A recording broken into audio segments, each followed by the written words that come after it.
नमस्कार.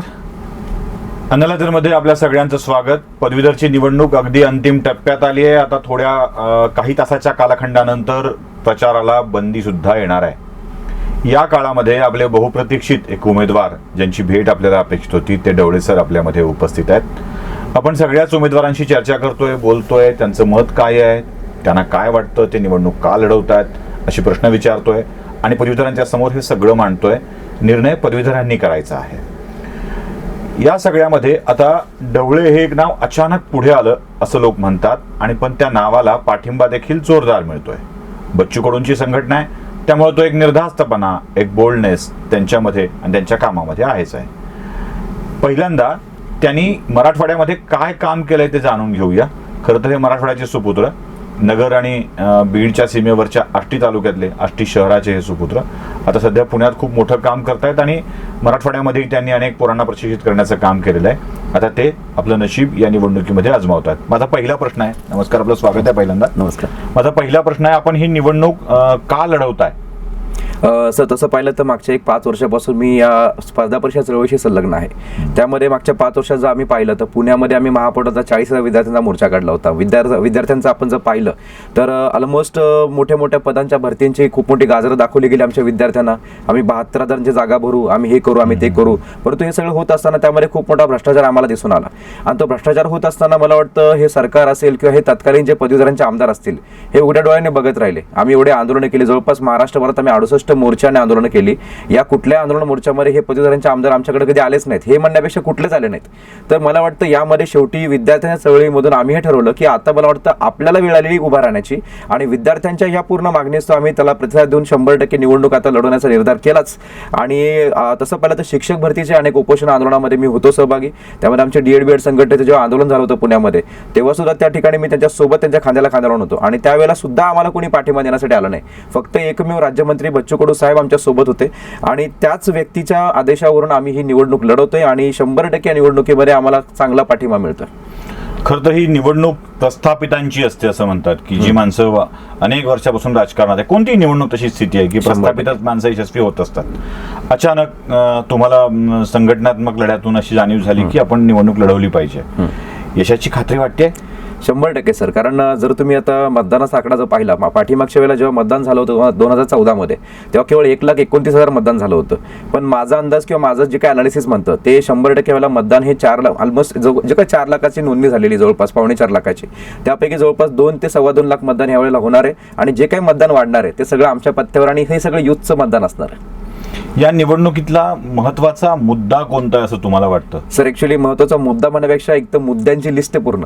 त्यामध्ये म्हणजे मी तुम्हाला उदाहरणं सांगेल की पदवीधर म्हणजे कोण असतो, तर पदवीधरामध्ये आमचे MPSC UPSC करणारे विद्यार्थ्यांसोबत अनेकही घटक असतात, इतरही घटक असतात. त्यामध्ये शिक्षक असतो, आमचा भावी शिक्षक असतो.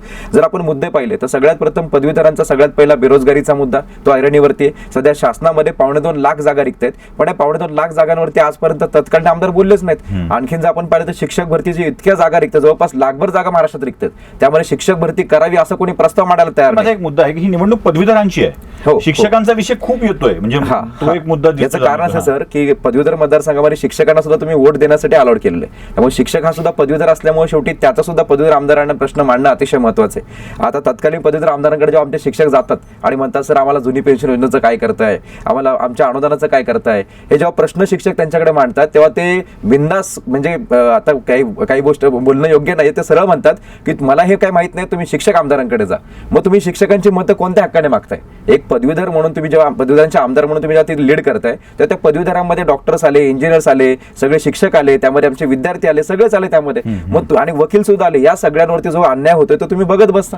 आणि तुम्ही जेव्हा प्रश्न मांडायचा असतो विधान भवनामध्ये, परिषदेमध्ये, तेव्हा तुम्ही प्रश्न कोणते मांडता? तर पुण्यातल्या बिल्डरांचे प्रश्न मांडता, पुणे प्राधिकरणाचे प्रश्न मांडता. अरे तुम्ही मराठवाड्याच्या आमदारातून तुम्ही पुण्यातल्या प्राधिकरणाचे प्रश्न मांडून तिथे करणार काय? तुम्ही काहीतरी विधायक मुद्दा उचलावा. तुम्ही 8 जिल्ह्यांचं प्रतिनिधित्व करताय, 76 तालुके तुमच्या अंडर येतात. एवढ्या सगळ्या लाखो बेरोजगाराचं तुम्ही इथं आतमध्ये प्रतिनिधी म्हणून जाताय, पण नेमकं तुम्ही त्यांच्यासाठी कोणता मुद्दा मांडला सभागृहात तो तुम्ही जाहीरपणे समोर सांगावा किंवा आमच्या समोर इथे चर्चेला यावं. काही अदृश्य हात देखील ढवळेंच्या पाठीमागे आहेत. ते अदृश्य हात कोणते? खरं तर अदृश्य हात हा एक शब्द राजकारणामध्ये खूप महत्वाचा असतो. मागच्या वेळेला भाजपचं सरकार अशाच अदृश्य हाताने तारलं होतं असं त्यावेळेसचे मुख्यमंत्री म्हणाले होते. असे काही अदृश्य हात आपल्या सोबत आहेत म्हणे. 100% ते अदृश्य हात दृश्य स्वरूपात कधी दिसतील, कधी कळतील किंवा कोणते आहेत असं काही कळू शकेल की विशिष्ट पक्षातले आहेत? 100% आदरणीय नामदार बच्चूभाऊ कडू यांचं जे काही गुडविल आहे आणि आम्ही त्यांच्या पावला ठेवून जे काही आम्ही काम केले, तर ऑलमोस्ट बऱ्यापैकी सर्व पक्षीय मंडळी आम्हाला आशीर्वाद देत आहेत. याचं कारण असं की दोन्ही प्रस्तावित पक्षांचे जे काही उमेदवार त्यांनी उभा केलेले आहेत ते दोन्ही उमेदवार मला वाटतं त्यांच्याच नेत्यांना प्रिय नाही आहेत. कारण त्यांच्याच जर पक्षात पाहिले तर खूप मोठी गटबाजी झालेली, बंडखोरी पण होत आहे आणि त्याच्यामध्ये त्यांची जी काही होणारी बंडखोरी असेल किंवा त्यांच्यातली गटबाजी असेल ती 100% आमच्या पथ्यावर पडेल. आणि याच्यामध्ये 100% आदरणीय बच्चूभाऊंचे जे काही गुडविल आणि त्यांचं जे काही चांगलं काम आहे ते चांगलं काम मला वाटतं अचलपूर मतदारसंघातच नसून तर संपूर्ण महाराष्ट्रात 288 मतदारसंघात झालेलं आहे. कारण सिंधुदुर्गापासून ते माहूर, किनवट, नांदेडचं असेल की आमचं गडचिरोली असेल, या सगळ्या ठिकाणाहून लोक अचलपूरमध्ये येऊन कामं करून घेत जा असतील तर मला वाटतं संपूर्ण महाराष्ट्रात एकवटलाय आणि सगळेजण मिळून मला पाठिंबा देत आहेत. आता या सगळ्या निवडणुकीच्या प्रक्रियेमध्ये तुमचा सामना हा बलवंत म्हणजे त्याला आपण बाहुबली असं म्हणूया 100% अशा लोकांसोबत आहे. त्याचा काही फटका बसला एकूण प्रचारामध्ये आतापर्यंत? नाही, असा फटका बसला नाही. मला वाटतं विरोधकांच्या धाबे आणलेत. कारण जर म्हणजे त्यांना मला फटका बसला असता तर मी इतकं स्वैरपणे आणि इतकं जबरदस्त 105 सभा आणि बैठका मी आतापर्यंत घेतल्या मागच्या 15 दिवसामध्ये. आणि ह्या बैठका बघूनच मला वाटतं अख्खं कॅबिनेट जे काही मंत्रालय आपलं मंत्रिमंडळ जे आहे ते प्रत्येक जिल्ह्यामध्ये एक कॅबिनेट मंत्री फिरतो त्यांचा प्रचार करत. जर आज तुम्ही जर कामं केली असते तर मला वाटतं तुम्हालाही फिरायची गरज नसती पडली, मंत्र्यांनी ते आणायची गरज नसती पडली. बच्चू कडू राज्य मंत्रिमंडळात आहेत, Yes. म्हणजे स्वाभाविक तुम्ही महाविकास आघाडीचे घटक आहात. हो, पण तरीही तुम्ही वेगळी निवडणूक लढवत आहात. लढा हा सततचा प्रकार बच्चू कडूंनीही केलेला आहे आणि Yes. तुम्हालाही तो तुमच्या वाट्याला आलेला आहे. Correct. आता समजा विजयी झालात तर तो लढा चालू राहील की सत्तेतल्या sir. प्रभावाचा, बच्चू कडूंच्या प्रभावाचा भाग म्हणून तुम्ही दिलेली वचनं पूर्ण करता? नाही, दिलेली तुम्ही लढाईचं वचन देताय की वचन पूर्ण करण्याचं देताय? असं 100% जे मी वचनं दिलीत लोकांना, जी लढाई ज्या तत्वावरती ज्या मुद्द्यावरती मी लढतोय त्यामध्ये मी मगाशी जे मुद्दे सांगितले त्यात आणखी काही मुद्दे मी ॲड ऑन करेल. त्यामध्ये आमचे कला क्रीडा कारणीभूत निदेशक यांचं 2 वर्षापासून नियुक्त्या प्रलंबित होत्या. मागच्या 8 महिन्यापासून मी कोविड असून सुद्धा त्या ठिकाणी लढा दिला. ऑलमोस्ट या परिस्थितीमध्ये लॉकडाऊन असताना सुद्धा मी अचलपूरला 2-3 बैठका, मुंबई मंत्रालयामध्ये जवळपास 3 ते 4 बैठका, MPSला जाऊन मी स्वतः बैठका घेतल्या. आदरणीय भाऊंच्या मार्गदर्शनाखाली त्यांचा प्रश्न मी जवळपास सोडवत आलोय आणि असे 12,000 शिक्षक माझ्यासोबत माझा प्रचार करतात सध्या मराठवाड्यामध्ये. तर हे सगळे मुद्दे असताना मी यांच्या सगळ्यांना जो काही शब्द दिलेला आहे की तुमच्या नियुक्त्या मी करून देईल, तर 100% हा लढा तोपर्यंत चालू राहील जोपर्यंत नियुक्त्या होत नाहीत. माझ्यासोबत आणखी संगणक शिक्षकांची 8 ते 10,000 लोकांची पूर्ण फौज आहे. हे सगळे छुपे हात माझ्यासोबत म्हणण्यापेक्षा स्वतः जाहीरपणे आज मला सपोर्ट करतात. म्हणजे ह्या सगळ्या गोष्टी दिसून येत नाहीत कारण ते लोक ग्राउंडला कामं करतात. म्हणजे आमच्याकडे खूप मोठा लवाजमा नाही, खूप मोठे म्हणजे आम्ही मोठ्या प्रेसमध्ये काही घेऊन फिरलो नाही, कुठे काही मोठे आम्ही म्हटलं की मोठे नेते घेऊन फिरलो नाहीत. आम्हाला फक्त आदरणीय बच्चूभाऊंचा आशीर्वाद होता. माझ्यासाठी पॅरलली बच्चूभाऊंनी सुद्धा आपली यंत्रणेचं त्यांनी काम केलेलं आहेच आणि 3 दिवस भाऊंनी सुद्धा मराठवाड्याचा दौरा करून प्रचार केलेला आहे. 3 तारखेला आम्ही प्राध्यापक ढवळेंना आमदार ढवळे असं म्हणायला हरकत नाही सर. तसं म्हणजे असं बोललं की एक खूप मोठं गर्व, अहंकार किंवा असं काही नको आपल्याला. माझं एवढं सांगेल की माझं काम मी प्रामाणिकपणे केलेलं आहे आणि येत्या निवडणुकीमध्ये माझं काम तुम्हाला 3 तारखेला दिसून येईलच. आणि इतकं ग्राउंडला आम्ही काम केलं की जेणेकरून मी लोकांच्या घरात बसून सुद्धा बैठक घेतात. जवळपास प्रत्येक बैठक म्हणजे 50, 100, 150, 500, 5,000 लोकांच्या सुद्धा मी बैठका घेतलेल्या आहेत. त्यामुळे अर्थातच या निवडणुकीमध्ये आश्चर्यजनक, ऐतिहासिक खूप मोठा धक्का प्रस्थापितांना होणार आहे. कारण प्रस्थापितांचे दोन्ही आमदार लोकांना मान्य नाहीत आणि उरलेल्या अपक्ष आमदार म्हणजे उमेदवारांपैकी जे काय आपण बाकीचे उमेदवार पाहिले तर त्यांचं तितकं मला वाटतं प्रभाव दिसून येत नाहीये.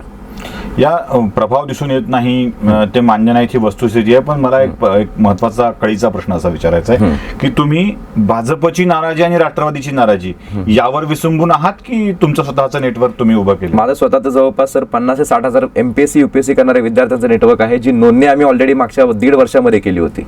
तर ही सगळी नोंदणी आम्ही ऑलरेडी केली. तुम्ही एक आकडा बघा ना सर की पाठीमागच्या वेळेला जी काही नोंदणी होती ती फक्त 3-3.25 लाख झाली होती आणि यावेळची नोंदणी 3,75,000 सगळेच पक्ष करतायत की आम्ही केली आहे? नाही, असं प्रत्येक जण म्हणणार कारण ते त्यांच्या कार्यकर्त्याचा कॉन्फिडन्स वाढवत असतात. मला वाटतं ग्राउंड रियालिटी खूप वेगळी आहे. जे समोर चित्र सगळ्यांना समोर दाखवलं जाते किंवा दिसतं ते कृत्रिम असतं, परंतु नैसर्गिक जे काही नॅचरल चित्र असेल ते मला वाटतं 3 तारखेला 100% तुम्हाला दिसूनच येईल. जेव्हा काउंटिंगची पहिली फेरी होईल त्या पहिल्या फेरीमध्येच बऱ्यापैकी लीड घेऊन आम्ही सगळ्यांच्या पुढे असू.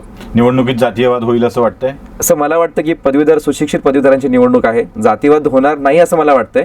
आणि परंतु सुशिक्षित पदवीधरांनी किमान यामध्ये जात धर्म पंथ भेद हे सगळं विसरून जो तुम्हाला सुशिक्षित उमेदवार वाटतो आणि ज्या उमेदवारावरती तुम्ही विश्वास ठेवताय की बाबा याच्यामुळे आमचं काम होऊ शकतं, मला वाटतं उमेदवारांनी सर्व जे काही आपले मतदार असतील त्या सगळ्यांनी त्याच्यावर विश्वास ठेवावा. आपलं वय किती आहे? फक्त 31 वर्ष. 31 माझं जेवढं वय आहे तेवढं यांचं सगळ्यांचं राजकारण आहे. अच्छा, मग या काळात आपण कधीपासून कार्यरत आहात? म्हणजे सगळं बघायला. मी चळवळीमध्ये मागच्या 10 वर्षापासून आहे आणि ह्या निवडणुकीसाठी मी मागच्या 2 वर्षापासून काम करतोय. आणि एक मागच्या ऑक्टोबर महिन्यामध्ये आदरणीय बच्चूभाऊ त्यांचं निवडणूक होण्याच्या आधीच मला त्यांनी तिकीट डिक्लेअर केलं होतं. त्यामुळे आम्ही मागच्या वर्षी 1 ऑक्टोबर 2019 पासून ह्या कामाला सुरुवात केली की प्रहार जनशक्तीतर्फे आपण ही निवडणूक लढवतोय. आणि यासाठी संपूर्ण विद्यार्थ्यांनी म्हणजे जवळपास माझे मराठवाड्यामध्ये माझं कार्य तुम्हाला एक ब्रीफमध्ये सांगतो की मागे जेव्हा लॉकडाऊन होतं त्या लॉकडाऊनच्या 8 महिन्यामध्ये सुरुवातीचा जो फेस होता म्हणजे तेव्हा खूप जास्त अवघड झालं होतं सगळीकडे. आणि मुलांना पुण्यातून बाहेर पडणं की औरंगाबादमधून घराकडे जाणं खूप अवघड झालं होतं.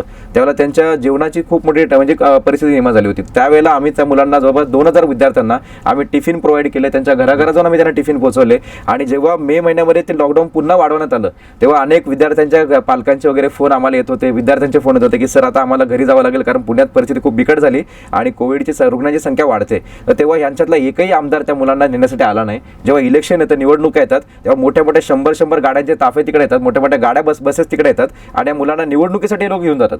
पण जेव्हा मुलं पुण्यात अडकली होती तेव्हा आम्ही स्वतःच्या पैशातून आम्ही बसेस करून मुलांना गावाकडे लातूर नांदेड यवतमाळपर्यंत लोक पोहोचवली, आम्ही बीडपर्यंत पोहोचवली. तर तेव्हा यांना काही म्हणजे काही वाटलं नाही. जेव्हा तुम्हाला मतदान येतं तेव्हा तुम्ही अचानक आमच्या विद्यार्थ्यांची मतं मागता, पण याला एकही विद्यार्थ्यांना मतदान करणार नाही. आणि तुम्ही जर एक अनालिसिस केलं 25 वर्षापासून ते 35 वर्षापर्यंत जो काही वयोगट आहे जो आपला व्हॅलिड वोटर आहे ज्याला किमान 24 वर्ष लागतं कारण ग्रॅज्युएशन होऊन 3 वर्ष लागतात, तर 25 ते 35चा जो आकडा आहे तो 1 लाख मतदार आहेत. आणि 1 लाख मतदारातून जवळ 50% जरी मतदान झालं ते सगळं मतदान आम्हाला होणार आहे.